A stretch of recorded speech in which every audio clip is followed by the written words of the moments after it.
नमस्कार. आपल्या रोजच्या धावपळीच्या आयुष्यात अनेक प्रश्न पडतात नाही का? अगदी.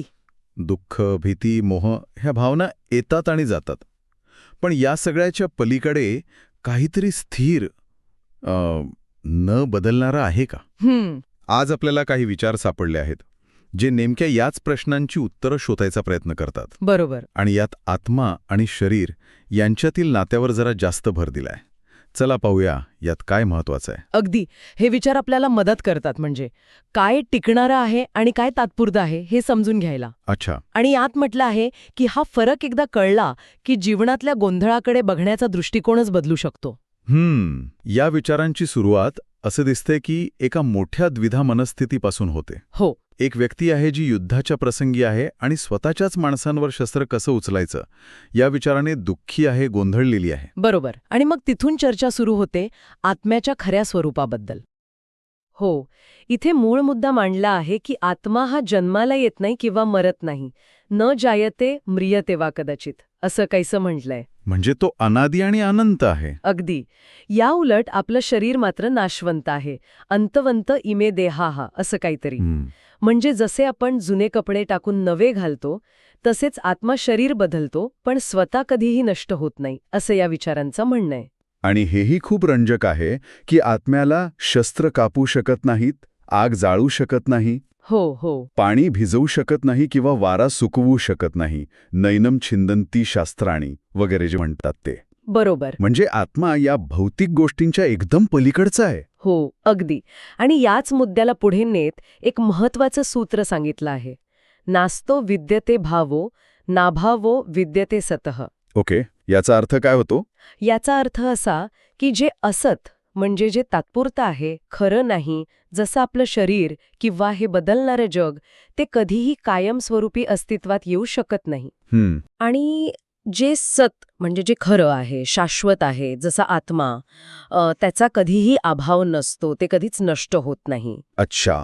जरी आपल्याला जग आणि शरीर अगदी खरं वाटलं तरी ते सतत बदलत असल्यामुळे त्यांना मिथ्या किंवा केवळ भासमान म्हटलं आहे. म्हणजे ते आहेत, पण त्यांचं स्वतःचं असं न बदलणारं अस्तित्व नाही. मग सत्य काय? एकमेव सत्य हे आत्मा आहे, असे हे विचार सांगतात. ज्याचं स्वरूप सत चित आनंद म्हणजे अस्तित्व, जाणीव आणि शाश्वत आनंद असं वर्णन केलं आहे. ठीक आहे. आत्मा सत्य आणि अविनाशी आणि जग बदलणारं हे समजलं. पण मग ह्या ज्ञानाचा रोजच्या जगण्यात काय उपयोग? दुःख तर होतच ना आपल्याला. बरोबर. हाच कळीचा मुद्दा आहे. ह्या विचारधारेनुसार आपल्या बहुतेक दुःखांचं मूळ कारण हे अज्ञान आहे. अज्ञान?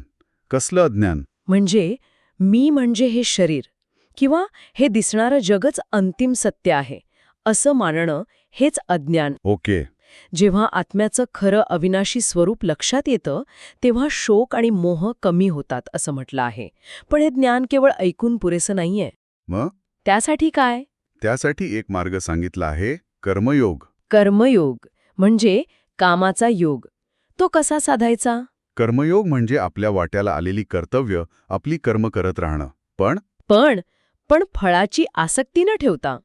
म्हणजे यश मिळालं काय किंवा अपयश आलं काय, दोन्ही स्थितीत मनाचा समतोल ढळू न देणं, यालाच समत्वम योग उच्यते असं म्हटलं आहे. अच्छा, म्हणजे फळाची अपेक्षा नाही ठेवायची. हो. यानं काय होतं तर हळूहळू आपलं मन स्थिर आणि शुद्ध होतं, चित्तशुद्धी होते. आणि असं शुद्ध झालेलं मनच आत्म्याचं खरं स्वरूप जाणायला तयार होतं. म्हणजे फळाची अपेक्षा न ठेवता काम करत राहिल्याने मन शांत होतं आणि मग खरं ज्ञान मिळतं, असं काहीसं? अगदी बरोबर. आणि ज्याची बुद्धी अशी स्थिर झालीय, जो सुखात हुरळून जात नाही आणि दुःखात खचून जात नाही, ज्याचा इच्छा, भीती आणि क्रोध नियंत्रणात आहेत, आणि जो बाहेरच्या गोष्टींवर अवलंबून न राहता स्वतःमध्येच समाधान मानतो, त्याला स्थितप्रज्ञ असं म्हटलंय. स्थितप्रज्ञ म्हणजे स्थिर बुद्धीचा माणूस. हो. हा एक प्रकारे ज्ञानाच्या मार्गावरील आदर्श आहे. म्हणजे कर्माद्वारे मनःशांती आणि त्यातून मिळणाऱ्या ज्ञानाने दुःखाच्या पलीकडे जाणं, असा हा प्रवास आहे. अगदी बरोबर.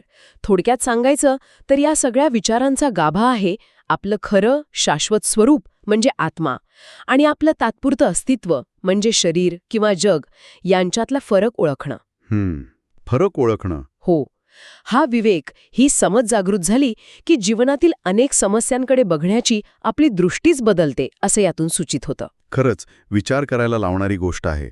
आपणही आपल्या आयुष्यातल्या घटनांकडे, सुखदुःखांकडे कदाचित ह्या दृष्टिकोनातून पाहू शकलो की यातलं काय खरं टिकणारं आहे आणि काय केवळ बदलणारं, भासणारं आहे. हो. तर आपल्या प्रतिक्रिया, आपलं वागणं कसं बदलेल ह्यावर नक्कीच विचार करायला हवा.